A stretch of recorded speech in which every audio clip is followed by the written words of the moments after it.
The crisis of masculinity. Our children, our kids, our young boys are suffering because they do not have a connection to the higher power.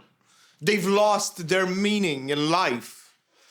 But you see, it's not a crisis of masculinity. It is not only boys who are searching for their daddies, for their meaning, for their purpose, for their one true cause that they can dedicate themselves to. It is also women. It is not a crisis of masculinity, it is a crisis of meaning. You see, it started with our parents. They started to get more free time. They started to have more and more amenities that made their life more cushiony, more comfortable. And then, of course, they rise up into the pyramid of needs, Maslow hierarchy of needs.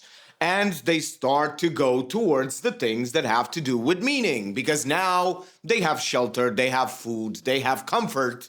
So, of course, they're going to have a little bit of a crisis of meaning.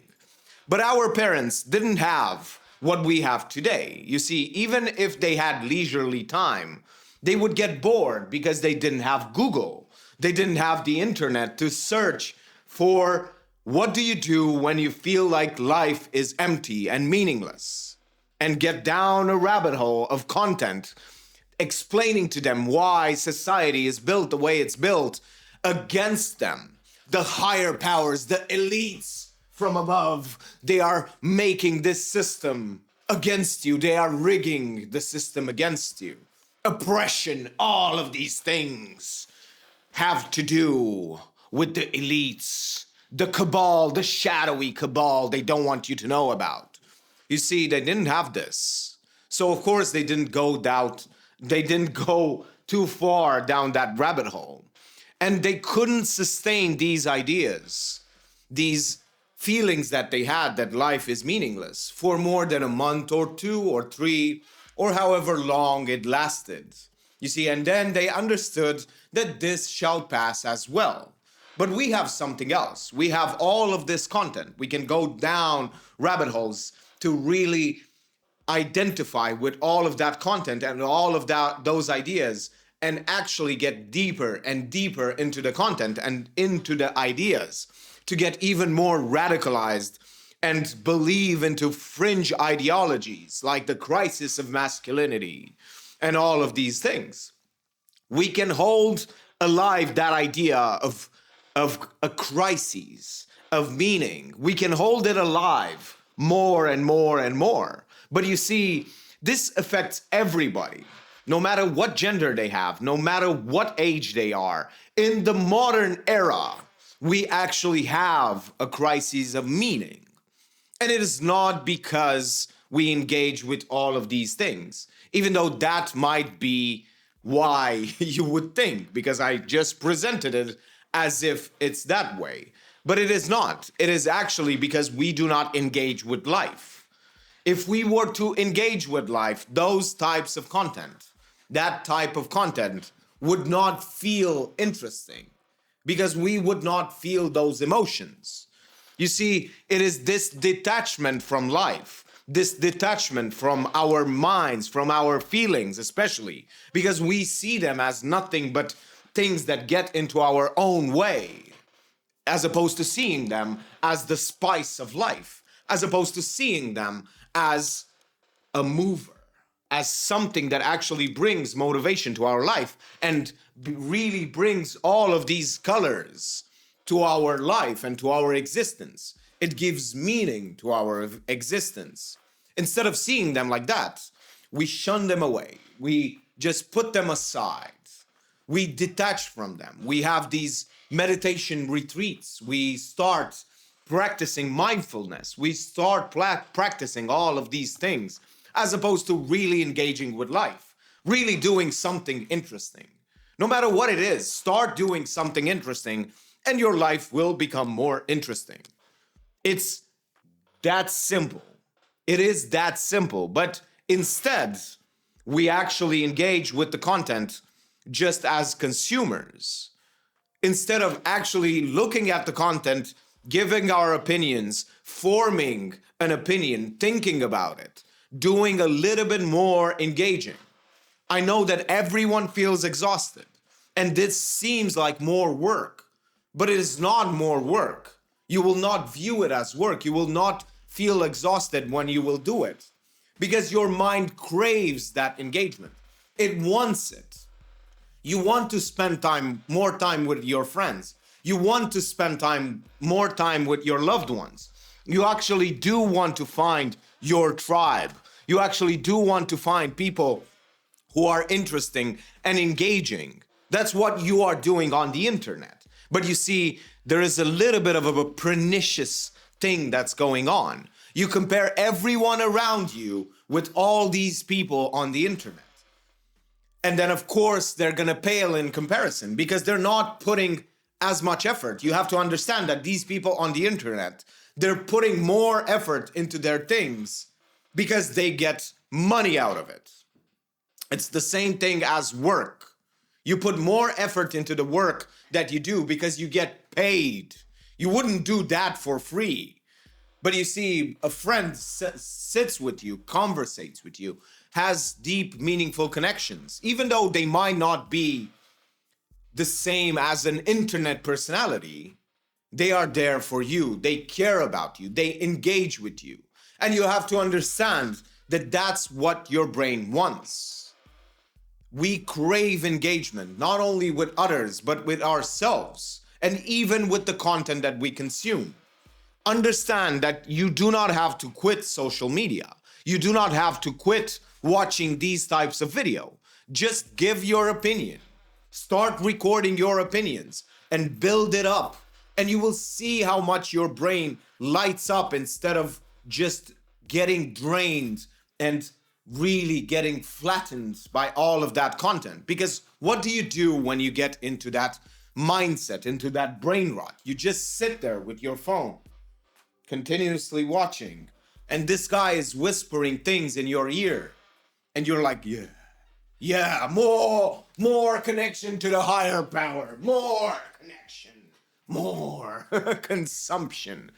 And of course, it is going to drain you because you are not doing anything. You are basically just rotting away as opposed to engaging. You can engage just by this one singular thing. If you take this one singular thing out of this video, just walk faster and you will have more meaning in your life. Just the act of walking faster down the street, of course, if you can walk, but walking faster down the street will give you more meaning in life because it will change the way you think. It will actually change your whole body and you will start to think differently. Just this one singular act. And you will see if you engage and you start to do these things, you will start to have more meaning in your life. You will start to see that life is not so bleak. Life can be interesting. You can do interesting things. You can do chaotic things that make life more adventurous. Or if you want to be more successful, you can do interesting things that your brain actually wants to do because you are engaging with those things. So even the things that you didn't like before, they now seem colorful because you understand that you can engage with them. Because you understand that if you engage with something, that thing becomes very interesting to your brain, as opposed to consuming things. You have to understand that consumption is okay, but you have to balance it out. You have to have a conversation, input, output, input, output. You have to understand that if you don't do this, that's what is making you exhausted. It is the lack of engagement with what you are doing. Understand that everything can be made more engaging. You can either do it by effort or by limitations. You can tie a hand behind your back and start cleaning the house with just one hand. You can make life more interesting. You can buy these glasses that invert everything and start cleaning the house like that. You can do all of these things to make life more interesting. You can buy jumper cables and connect yourself to the higher power and really make life more interesting. Because you were bored and you started to do more interesting stuff. You started to do more weird stuff, more adventurous things. Just try things out. You see, it's so much easier to actually start engaging. And your mind wants this. It wants you to care more because you want to be cared for as well. Like if you look around you, everyone wants to be cared for. Everyone wants their partner to care more about them, their friends to care more about them, their family to care more about them. But you see, they never reverse that sentence and say, am I caring more about other people? Because everyone else wants this. Why am I not giving to them? Why am I not the person who actually cares more? Why do I want to detach myself from everything? Because of suffering? Why? If you actually engage more, you will see that this suffering that you really want to avoid is not that big of a deal. It's just a scratch. It's nothing more than a scratch from running into the woods. It's nothing more than a bruise because you went skiing. It's nothing more than just a little bit of a reminder that you are alive. You have to understand that if you engage, that suffering becomes nothing but a small superficial wound. Because once you start caring about the things that you are doing and about the people around you and about everything, you will start to understand that that caring actually makes you happy, makes you super excited about life, super excited to share, to enjoy, to experience, to have adventures, to connect with other people. And you will see all of this change if you start to engage as opposed to just consume. So there is no crisis of meaning.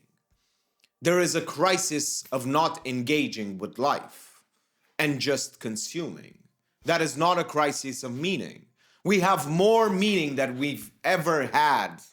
200 years ago, you couldn't even think, if you were not really extremely rich, you couldn't even think about your meaning in life.